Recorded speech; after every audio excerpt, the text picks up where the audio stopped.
여러분 반갑습니다. 애들 투자자산운용사 핵심 요약 특강 7번째 시간 강의 진행하도록 하겠습니다. 자, 이번 시간은 제2과목 투자 운용 및 전략, 투자 분석 파트에서 먼저 제1장 대안투자 운용 및 투자 전략 부분을 같이 한번 학습할 텐데요. 자, 그래도 이 과목을 시작함에 있어서 투자 운용 및 전략 파트에서 어떠한 문제들이 출제되고 있는지 몇 문항인지는 그래도 살펴보고 가도록 하겠습니다. 자, 먼저 이 과목에서 출제되는 문항 수는 전체 30문제가 출제되고 있고요. 전체 크게 4개의 장으로 구성이 되어져 있습니다. 그래서 먼저 제1장에는 대안투자 운용 관련돼서는 5문제가 출제되고 있고요. 해외증권 투자 운용에서도 5문제. 자, 그리고 투자분석기법에서는 문제수가 조금 많습니다. 12문항이 출제되고 있고요. 그리고 리스크관리 파트에서는 전체 8문항이 출제되고 있어서 개인적으로는 양이 많은 파트, 제3장 투자분석기법에는 양이 조금 많기는 하지만 실제로 1장과 2장은 출제 문항수 대비 학습해야 될 양도 그렇게 많지 않을 뿐더러 그리고 리스크관리 쪽도 마찬가지로 학습 양 대비 출제 문항수가 많지 않은 편입니다. 그래서 너무 양이 많다라는 생각은 하지 마시고 그래도 출제 문항수 대비 적은 학습량을 가지고 있으니까 여러분들 포기하지 마시고 끝까지 최선을 다해서 학습해 주시면 적지 않은 점수로 합격하는데 큰 도움이 되는 파트다라는 점 참고로 기억해 주시면서 학습을 진행하면 좋을 것 같습니다. 자, 그러면 먼저 제1장으로 가서 이제 대안투자 상품에 대한 부분들 같이 한번 살펴볼 텐데, 먼저 살펴볼 핵심 개념은 대안투자 상품의 특징입니다. 자, 교재를 보시면 대안투자 상품의 특징은 전체 한 5가지로 일단 구분돼서 나타내고 있는데요.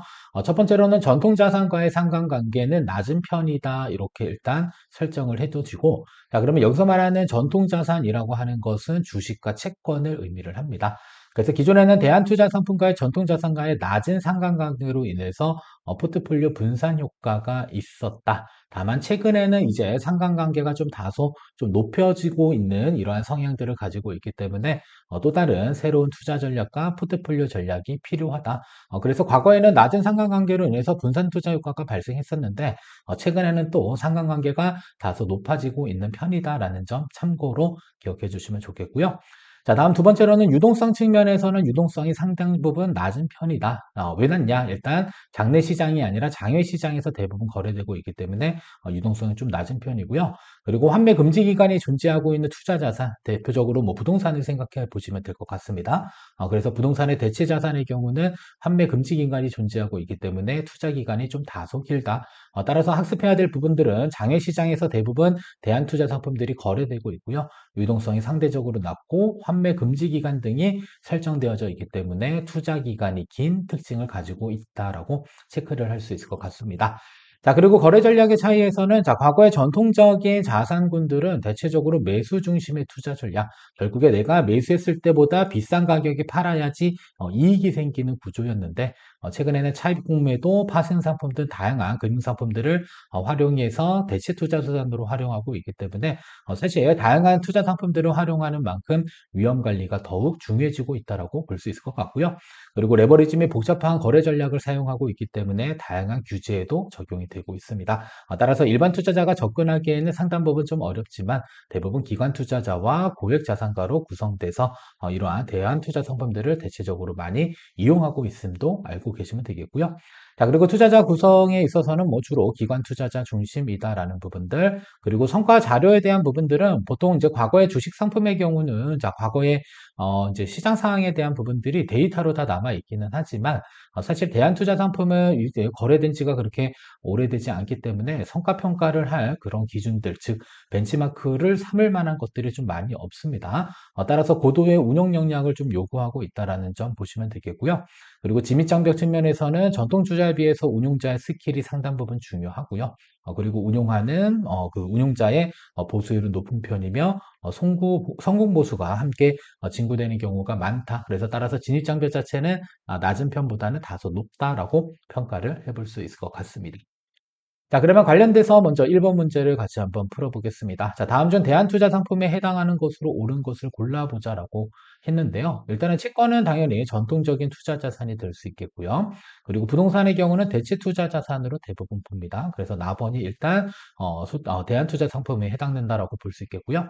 자, MMF의 경우는 단기 채권입니다. 머니마켓 펀드라고 해서요. 단기 채권들이 집합해돼서 우리가 일부 뭐 원금 손실 가능성이 존재하지 않는 단기 금융 상품으로 해석을 해주시면 되기 때문에 얘도 마찬가지로 전통적인 투자 상품으로 볼 수가 있습니다. 자, 다음 라본의 경우는 인프라, 스트럭처의 경우는 뭐 사회 기반 시설 이렇게 생각하시면 마찬가지로 대안투자 상품으로 들어갈 수 있기 때문에 대안투자 상품으로 볼 수 있는 것들은 부동산과 인프라, 스트럭처 이렇게 보시면 됩니다. 따라서 정답은 2번으로 체크해 주시면 그렇지 어렵게 않게 풀 수 있다. 그래서 대안투자 상품은 뭐 주식과 채권이 전통적인 투자 상품인 거고 이외에 대안투자 상품으로는 해설을 보시면 또 세부적으로 많이 나와 있습니다. 그래서 뒤에서 배우게 될 뭐 사모펀드, 헤지펀드, 부동산 원자재, 그리고 사회 간접 시설과 관련된 이러한 인프라 스트럭처 상품들이 대체적으로 대안투자 상품에 해당된다. 그래서 종류 정도도 실제로 시험 문제에 나올 수 있기 때문에 체크 잘 해주시면 좋을 것 같고요. 자, 두 번째 문제도 풀어볼게요. 다음 중 대안투자 상품의 특징으로 옳지 않은 것을 골라보자. 자, 첫 번째 대부분 장외 시장에서 거래되기 때문에 뭐가 낮다고 했죠? 유동성이 자, 상대적으로 좀 낮은 편이었습니다. 따라서 장외 시장에서 거래된다 특징 중에 맞는 표현이고요.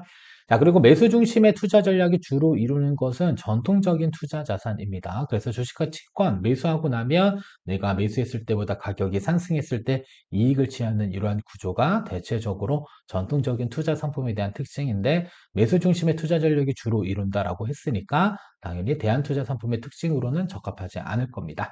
자, 세 번째로는 전동 투자에 비해서 운용자의 스킬이 중시되고 있습니다. 자, 과거에 벤치마크 할 수 있는 여러 가지 투자 자산에 대한 부분들이 존재하고 있지 않기 때문에 운용자의 스킬이 중요시되고 있고요. 그리고 운용자의 보수율도 상당 부분 좀 높은 편이다라는 특징 가지고 있습니다. 자, 네 번째, 전통적인 투자 상품과 낮은 상관관계, 이게 높다 이렇게 나오면 틀립니다. 그래서 우리가 분산 투자 차원에서는 당연히 대안 투자 상품을 활용하는 궁극적인 목적은요, 일단은 전통적인 자산, 투자 상품들과 낮은 상관관계를 가지고 있다라는 건 결국에 분산 투자 효과를 누리면서 어느 정도 리스크 관리도 하면서 정기적으로는 성과 중심의 이런 운용을 하기 위해서 전통적인 투자 자산 이외의 대안 투자 상품들을 활용하고 있음을 기억해 주시면 되겠습니다. 따라서 전통적인 투자 상품과는 낮은 상관관계를 가지고 있고요. 전통 투자 상품과 포트폴리오를 구성하면 효율적인 포트폴리오 구성이 가능하다. 그래서 뭐 실질 실무에서는 사실 대안 투자 상품에 대한 부분들을 전체 자산 배분상에서 한 5%에서 10% 내외로 이렇게 조금 뭐 이렇게 많이 투자하지는 않습니다. 현실적으로는. 그래서 5에서 10% 내외로 편입돼서 운용하는 게 대부분이다라는 사실 정도도 참고로 알고 계시면 되겠습니다. 따라서 2번 문제의 정답은 2번이 되겠습니다. 자, 다음 5번 문제입니다. 자, A 투자자는 전통적인 포트폴리오 변동성을 낮추기 위해서, 여기서 말하는 변동성은 낮춘다라는 건 위험을 줄이겠다라는 거고요. 자, 위험을 줄이기 위해서 기존에 보유하고 있는 전통적인 자산군보다는 상대적으로 상관계수가 낮은 그러한 자산에 편입해서 운용을 하고 포트폴리오를 구성하기도 합니다. 따라서 낮추기 위해서 대안투자 상품의 일부를 편입하려고 한다. 다음 중 그의 목적에 가장 적합한 대안투자의 일반적인 특징으로 옳은 것을 골라보자라고 했습니다. 자, 첫 번째, 대안투자 상품은 높은 유동성과 단기 환매가 가능해서 투자 기간이 짧다. 틀렸습니다. 일단 대표적으로 뭐 부동산을 생각하면 부동산 유동성 낮고요. 자, 그리고 부동산의 경우는 단기 환매도 불가능합니다. 대부분 폐쇄형으로 설정되어져 있고요. 그리고 투자 기간은 상대적으로 좀 긴 편이다. 그래서 잘못된 표현이고요. 자, 두 번째, 대안투자 상품의 대부분은 상장 시장에 거래되어서 가격이 투명하게 형성되지 않는 장외 시장에서 대부분 거래되고 있음을 우리가 한번 이론적 측면에서 살펴봤습니다. 자, 세 번째, 대안투자 상품은 전통 자산과의 낮은 상관관계, 계속 반복적으로 나오는 문장들은 당연히 별표치고 기억을 잘 해주실 필요가 있겠고요. 그래서 상관관계가 낮으니까 분산투자 효과가 존재하고 있다. 자, 네 번째, 대안투자 상품은 과거의 성과 자료가 풍부하기 때문에 미래의 수익률 예측이 용이하지 않습니다. 실질적으로 이제 새로운 자산군이에요. 비교적 새로운 자산군이기 때문에 과거 성과들을 측정하는 데이터 자체가 상당 부분 많이 부족하다라고 평가를 해볼 수 있습니다. 따라서 정답은 3번으로 체크를 해주시면 되겠습니다. 자, 다음은 두 번째로 넘어가서 부동산 투자와 관련돼서 핵심 개념 부동산 금융을 보겠습니다. 자, 먼저 개념을 보시면 부동산을 기초로 하여 자금을 조달하는 것을 주택금융이라고 합니다. 쉽게 표현하면 그냥 담보대출이라고 볼 수 있는 것이고요. 그리고 수익형 부동산에 대한 금융으로 구분되기도 한다. 따라서 부동산에서 발생되는 미래의 수익을 기초로 해서 자금을 조달하는 금융학 기법, 뭐 프로젝트 파이낸싱이라고 배웠을 겁니다. PR. PF죠. PR이 아니라 PF. 프로젝트 파이낸싱을 배웠을 거고요. 그리고 주로 이제 부동산 증권화와 부동산 개발 금융으로 구분되어져 있다라는 특징 가지고 있습니다. 그래서 부동산 금융이다라고 한다면 주택금융과 수익형 부동산 금융 두 가지 측면에서 우리가 살펴볼 수 있습니다. 자, 그러면 개념 살펴봤으니까 개념과 같은 문제를 한번 풀어보도록 하겠습니다. 자, 일단 부동산 투자 회사라고 해서 리츠가 있습니다. 그래서 부동산 투자 회사를 설립해서 부동산 투자를 통해서 발생되는 이익들을 투자자에게 배분하는 형태인데, 자, 부동산 투자 회사 리츠의 지분은 대부분 증권화가 되어져 있습니다. 그래서 증권 시장에서 상장되어 거래되고 있기 때문에 수익 자금으로도 리츠에 대한 투자가 가능하다라는 특징을 가지고 있고요. 자, 두 번째, 수익형 부동산 금융은 주로 담보대출을 통해서 현금 흐름을 창출한다. 여기서 말하는 담보대출을 통해서 현금 흐름을 창출한다라고 본다면, 이때는 주택금융으로 봐야 되겠죠.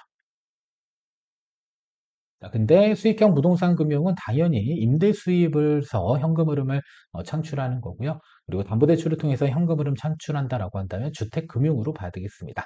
따라서 2번 선택지가 틀렸네요. 자, 3번. 자, 주택담보대출 채권과 해당 채권의 변제를 위해서 설정된 저당권을 기초로 자산으로 한 MBS를 발행한다. 자, MBS는 일단은 주택저당증권이라고 우리가 보통 대출 채권들은 유동성이 조금 막혀 있는데 그 유동성이 막혀 있는 이러한 채권들을 특수 목적 기구에 매각해 가지고요. 다시 증권화해서 현금 흐름을 창출하는 목적으로 발행하는 것을 MBS 그래서 주택저당증권이라고 해석해 주시면 되겠고요.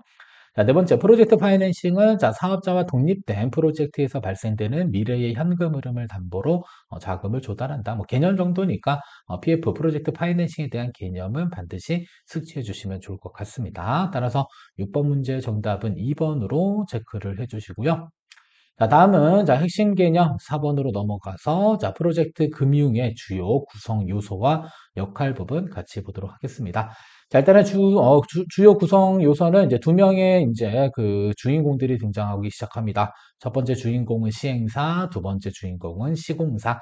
그러면 시행사는 이제 사업의 주체입니다. 그래서 토지를 매입하고 자금 조달을 주도하는 일반적인 역할들을 수행하고 있고요. 그리고 시공사의 경우는 당연히 부동산 건설을 담당하고 있다라는 특징을 가지고 있습니다. 다만 프로젝트 파이낸싱에서의 시행사는 대부분 자금금이 적은 중소규모 업체로서 신용 등급이 낮아서 일반적인 신용대출을 통해서 당연히 공사를 직접적으로 진행하는 데는 상당 부분 어렵기 때문에 이러한 미래에 발생될 수 있는 이러한 미래의 현금 흐름을 담보로 대부분 프로젝트 파이낸싱을 통해서 자금을 조달한다라는 특징들을 가지고 있고요. 다만 사업을 총괄하는 대신에 가장 많은 수익을 얻을 수 있는 주체이기도 하다라는 점 참고로 체크해 주시면 되겠고요. 자, 시공사는 말 그대로 건설을 담당하고 있습니다. 그래서 완공 책임에 따라서 시행사는 사업 수행 과정에서 대주단은 대부분 금융회사입니다. 돈을 대주는 회사, 금융회사, 그리고 부동산 펀드로부터 받은 자금에 대해서 필요시 일정 금액 이상을 보증하기도 한다. 그리고 시공사의 신용은 당연히 시행사의 리스크를 보완하는 역할도 수행하고 있습니다.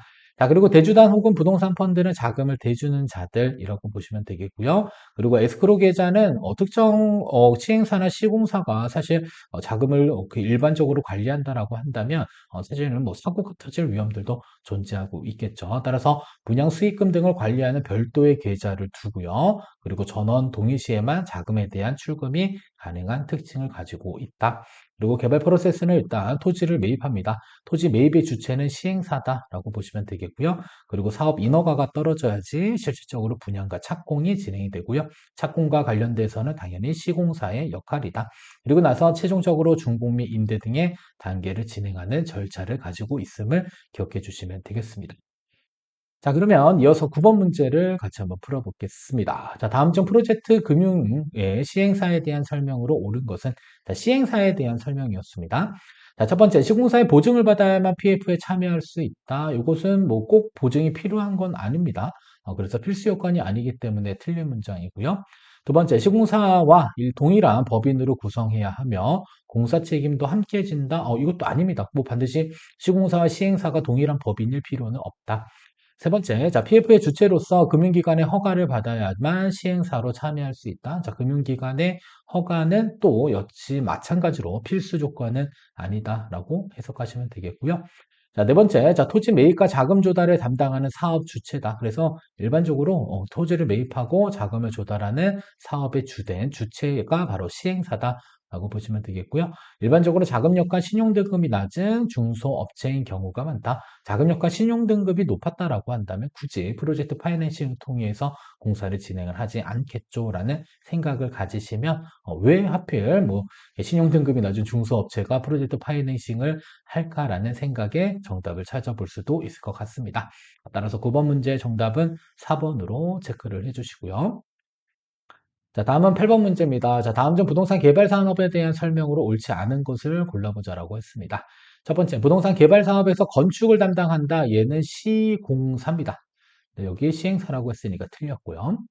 두 번째, 사업 부지 전체를 지주와 일괄 계약하고 동시에 자금을 집행하면서 토지 매입 대금 상승 위험을 줄일 수 있다. 그래서 이 토지에 여러 주인들이 붙어 있는 경우가 있을 수 있는데 전체 지주와 계약하지 않고 개별 계약을 했었을 경우에는 사실상 어떠한 일정 부분의 지주들은 사실 토지를 판매하는 데 있어서 상당 부분 어려움을 줄 수 있는 가능성들이 높습니다. 그래서 사업 부지 전체를 지주와 일괄 계약하는 게 가장 중요하다라는 특징이다라는 것 꼭 기억해 주시면 좋겠고요. 그리고 전체 지주와 일괄 계약을 했었을 때 토지 매입 대금 상승 위험을 가장 많이 줄일 수 있는 특징을 가지고 있다도 핵심 내용이니까 정리해 주시면 되겠습니다. 자, 세 번째, 일정 기간 내에 인허가 미승인 시 시공사 채무 승인 등 트리거 조건을 설정해서 인허가 위험에 대비할 수 있다. 거꾸로 표현하면 인허가 위험에 대비하기 위해서 시공사의 채무 승인과 관련된 트리거 조건들을 설정하고 있다. 이것도 리스크 관리 차원에서의 핵심 내용으로 정리해 주시면 되겠고요. 그리고 프로젝트 파이낸싱은 자, 사업자와 법적으로 독립된 프로젝트에서 발생되는 미래 현금 흐름을 상환 지원으로 자금을 조달하는 금융기법이다. 그래서 사업자의 신용등급과는 전혀 무관하게요. 법적 프로젝트에서 발생되는 미래 현금 흐름을 담보로 자금을 조달하는 게 바로 프로젝트 파이낸싱의 개념이 될 수 있으니까 체크하셔야 되겠습니다. 따라서 8번 문제의 정답은 1번으로 보시면 되겠고요. 자, 다음은 이제 PEF, 자, 사모펀드에 대한 부분입니다. 여기는 경영참여형 사모펀드다 이렇게 보시면 좋을 것 같고요. 개념을 보시면 자, 비상장 주식 또는 자, 사업 구조의 개선이 필요한 기업에 기금을 모아서 일단 투자를 합니다. 자, 그리고 나서 이제 대주주 지분을 차지하고 나서요, 해당 기업의 경영에 관여를 하는 거겠죠. 자, 그리고 나서 이제 구조조정을 통해서 기업의 가치를 높입니다. 그리고 나서 이제 IPO, 주식 매각이나 M&A들을 통해서 자금을 회수하는 펀드를 우리가 경영 참여형 사모펀드로 볼 수 있습니다. 자, 운영 방식은 소수의 투자자로부터 자금을 모집한다. 그래서 이름 자체가 사모펀드죠. 그리고 투자자와 협상 및 계약 체결을 통해서 비공식 방식으로 투자를 진행하고 있다. 그래서 공개적인 방식이 아니라 이제 사적인 방식으로 비공개적인 방식으로 투자를 진행하고 있다라고 보시면 되겠고요. 자, 그리고 자, 사모펀드의 형태는 대부분 합자회사의 형태로 운영된다. 그러면 합자회사는 무한책임 사원과 유한책임 사원 이렇게 두 명의 주인공이 등장하고 있습니다. 따라서 무한책임 사원은 운용자다라고 보시면 되겠고요. 유한책임 사원은 투자자다 이렇게 보시면 되겠는데요.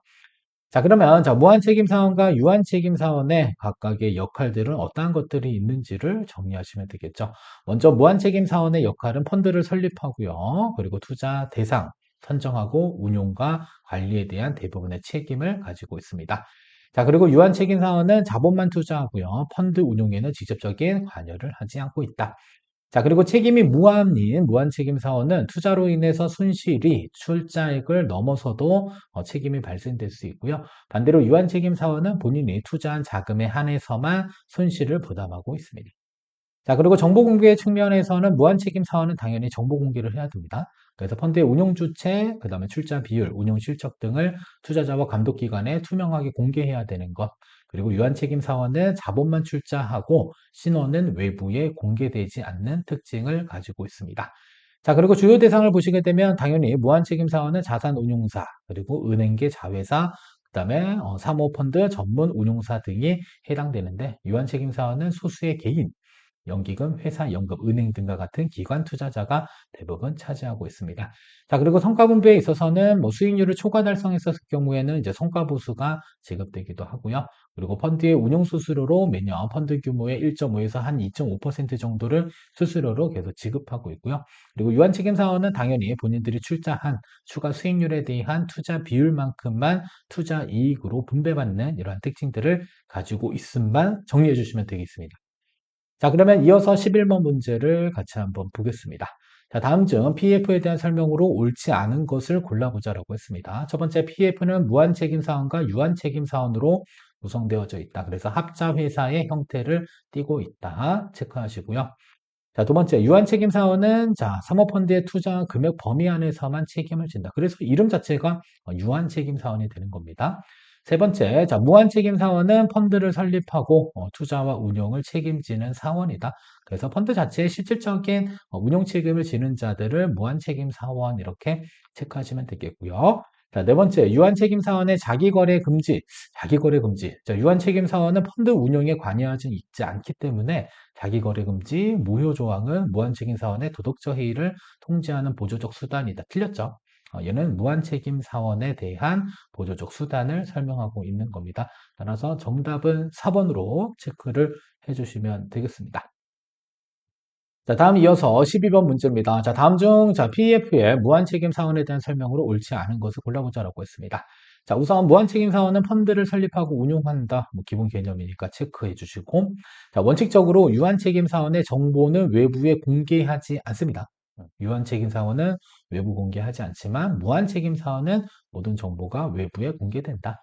자, 세 번째, 자신이 투자한 회사를 다른 회사에 매각하는 것은 금지되어 있지는 않습니다. 나중에 결국에는 펀드라고 하는 것은 어느 정도의 이익을 취해서 빠져나가야죠. 자금 회수를 해야 되기 때문에 일단 다른 PEF에 매각하는 것 자체는 금지되어져 있지 않습니다. 엑시트하는 방법 중에 하나니까 일단 맞는 표현이고요. 자, 네 번째, 무한책임 사원은 자신의 출자 금액을 초과하는 손실을 부담할 수 있다. 그래서 이름 자체가 무한책임 사원이 되는 거겠죠. 따라서 정답은 3번으로 이렇게 체크해 주시면 되겠습니다. 자, 다음은 자, PF의 무한책임 사원의 특례 규정과 관련된 내용을 보도록 하겠습니다. 자, 일단은 첫 번째, 일반 회사의 무한책임 사원 자격을 허용하겠다. 그래서 상법상 회사는 사모펀드의 무한책임 사원이 될 수 있다. 예외적으로 허용하는데 이유를 체크해 주시면 됩니다. 이유. 왜냐하면 자산운용사, 투자자문사, 증권사, 은행 등 전문기관도 사모펀드를 통해서 자산 운용이 가능해져야 되기 때문에 일반 회사 또한 무한책임 사원이 원칙적으로는 될 수는 없으나 PF, 사모펀드의 경우는 예외적으로 가능한 특징을 가지고 있습니다. 자, 다음은 금전출자 의무에 있어서는 일반적으로 노무 또는 신용출자를 할 수 없다. 노무 또는 신용출자 가능해요 라고 하면 틀립니다. 자, 그리고 반드시 금전 또는 시장성 있는 유가증권을 출자해야 된다. 그래서 자, 사모펀드의 투자자로서 자격을 부여받기 위해서는 반드시 현금 또는 이와 유사한 금전적 출자가 있어야 되는 특징을 가지고 있다. 그래서 금전 출자 의무를 가지고 있고요. 자, 그리고 자, 경업 금지 의무를 면제해주고 있습니다. 그래서 무한책임 사원은 상법상 경업 금지 의무가 면제되고 있다. 그래서 PF의 산업 발전을 위해서 하나의 무한책임 사원이 여러 개의 펀드를 또 운영할 수 있어야 되겠고요.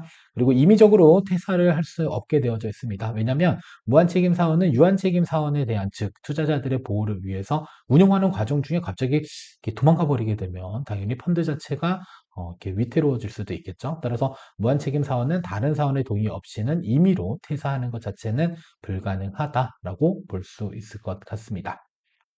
자, 그러면 관련돼서 17번 문제를 같이 한번 풀어보도록 하겠습니다. 자, 다음 점 PEF의 무한책임 사원의 특례 규정으로 옳지 않은 것을 골라보자라고 했습니다.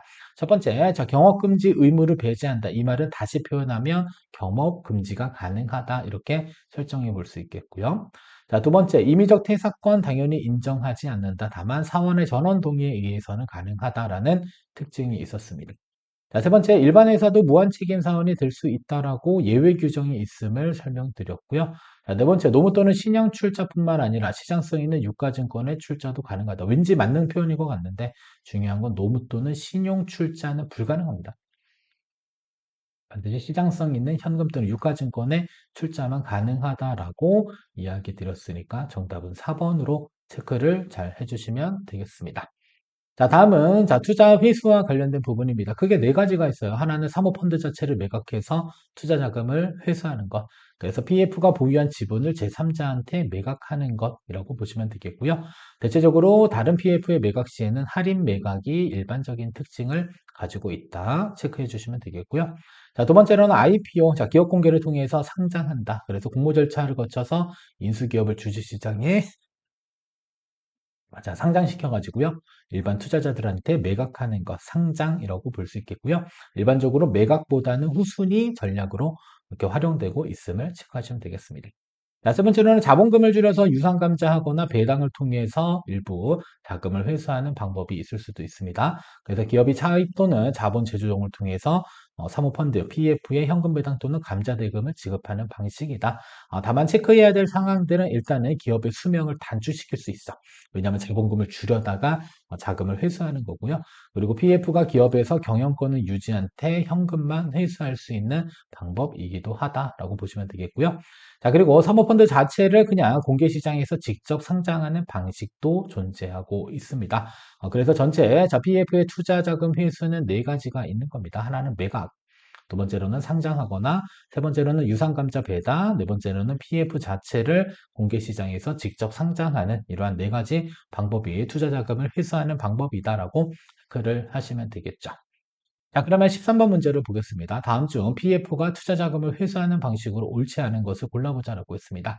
자, 일단은 증자는 자본금을 늘리는 건데 우리는 자본을 회수해야 되니까 당연히 증자는 틀렸습니다. 유상 감자가 돼야 돼요.